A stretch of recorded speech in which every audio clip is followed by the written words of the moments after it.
नमस्कार। भारत की आज़ादी के बाद भारत को दो दो मुसीबतों का सामना करना पड़ा लगातार। पहला मुसीबत था विभाजन और उससे जुड़ी हुई समस्याएं, और दूसरा था अक्टूबर के महीने में 1947 के वर्ष था, आज़ादी का ही वर्ष है, पाकिस्तान ने भारत पर आक्रमण किया। आप जानते हैं, और आप ये भी जानते हैं कि उसकी परिणति यह हुआ कि भारत का बहुत बड़ा क्षेत्र पाकिस्तान ने कब्जे में ले लिया, जो आज तक उसके कब्जे में।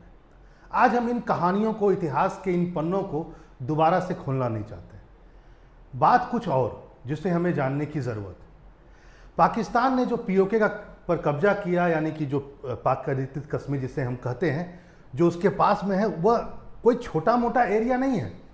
भारत के कई राज्य इससे छोटे हैं।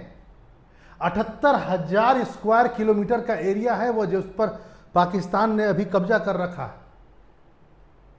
दो क्षेत्रों को मिलाकर के बनता है आज़ाद कश्मीर और गिलगित और बल्टिस्तान, जैसा उन्होंने नाम रखा हुआ है, मुजफ्फराबाद राजधानी।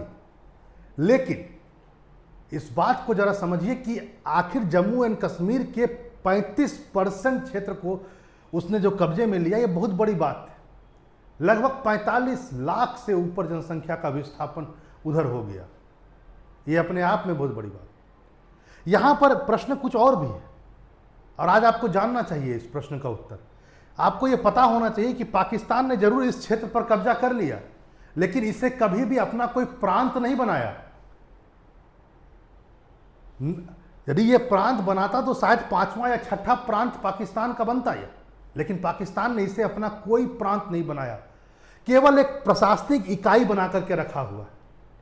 सच्चाई यह है कि यहां के लोगों को जितने आम पाकिस्तानियों को संवैधानिक अधिकार प्रदान है, उतने यहां के लोगों को प्रदान नहीं किए गए हैं।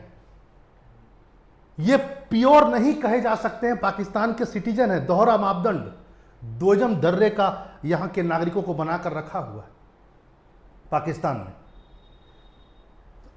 क्योंकि पाकिस्तान ठीक है, यहां के लोगों को अपना पासपोर्ट देता है, लेकिन दोजम दर्रे की नागरिक।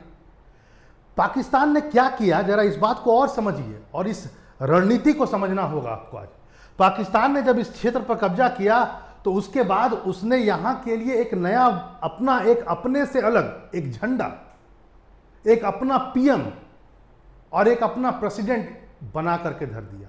मतलब पूरे विश्व को यह दिखाने का प्रयास किया कि यह क्षेत्र स्वायत्त क्षेत्र है और इंडिपेंडेंट है, अपना निर्णय यह स्वयं ले सकता है।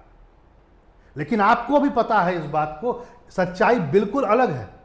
सच्चाई यह है कि इन तीनों चीजों को अलग होने के बावजूद भी कागज पर तो आपको सब स्वतंत्रता दिखेगी, लेकिन सच्चाई यह है जितने महत्वपूर्ण विषय हैं सब पर पाकिस्तान का कब्जा है। चाहे वह रक्षा हो, चाहे वह सुरक्षा हो, चाहे वह विदेश नीति हो, चाहे वह करेंसी हो, चाहे वह रणनीतिक फैसले हो या वित्तीय निर्णय हो, विदेश नीति हो, सब चीज पर पाकिस्तान का ही निर्णय है। यानी पाकिस्तान का ही सब कुछ चलता है। केवल कहने के लिए उसने वहां पर यह बनाकर रखा हुआ।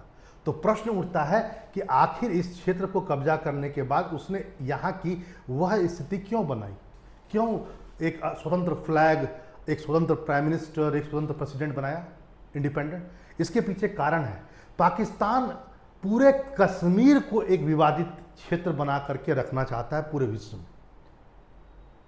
पाकिस्तान यह दुनिया को बताना चाहता है कि नहीं, यह क्षेत्र तो है जिसको मैं प्रशासनिक रूप से डील कर रहा हूं, मेरे प्रांत नहीं है।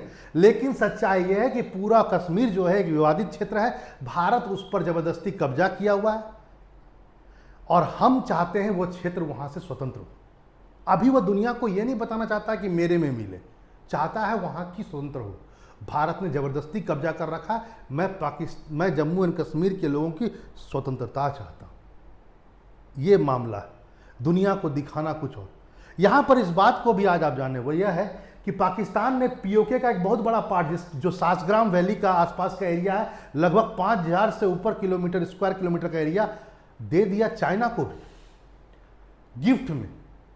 1962 का युद्ध था, हम चीन से हार चुके थे, और पाकिस्तान ने इस मौके को देखते हुए चीन से अपनी दोस्ती को प्रगाढ़ किया, और साइनो पाकिस्तान बाउंड्री एग्रीमेंट हुआ 1963 में, 1 साल के बाद ही, और चीन ने कोई इसने दे दिया। यानी पीओके पर केवल पाकिस्तान नहीं है, उसके कुछ हिस्से पर चाइना भी। और यहाँ पर आप इस बात को भी समझे कि आखिर इसने ऐसा क्यों बनाया, तो आप इस बात को समझ चुके हैं। दावा पूरे कश्मीर पर है, कहीं वो दावा विश्व के सामने धूमिल ना हो जाए, कमज़ोर ना पड़ जाए। आपका पूरे मकान पर यदि आप दावा करते हैं और यदि आपने एक घर लेकर के उसे अपने में बोल दिया कि नहीं अब हम इसी में रहेंगे, तो इसका मतलब है आपने मान लिया कि केवल एक कमरा आपका है, पूरा मकान आपका नहीं था। यही वाली बात है यहाँ पर पाकिस्तान।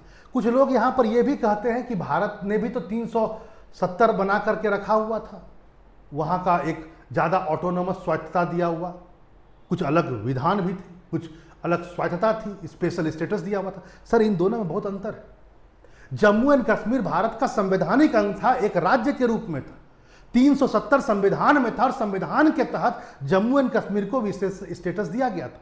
यहां पर पाकिस्तान ने ऐसा कुछ नहीं किया है, न कॉन्स्टिट्यूशनल स्टेटस दिया हुआ है, न वहां के लोगों को कॉन्स्टिट्यूशनली सिटीजनशिप दिया हुआ है, और न ही कॉन्स्टिट्यूशनली एक प्रांत बनाया हुआ और प्रांत समझा है। समझता तो सब कुछ है, वो आप भी समझ रहे हैं और मैं भी समझ रहा हूं, केवल प्रशासनिक रूप से वहां घुसा हुआ है।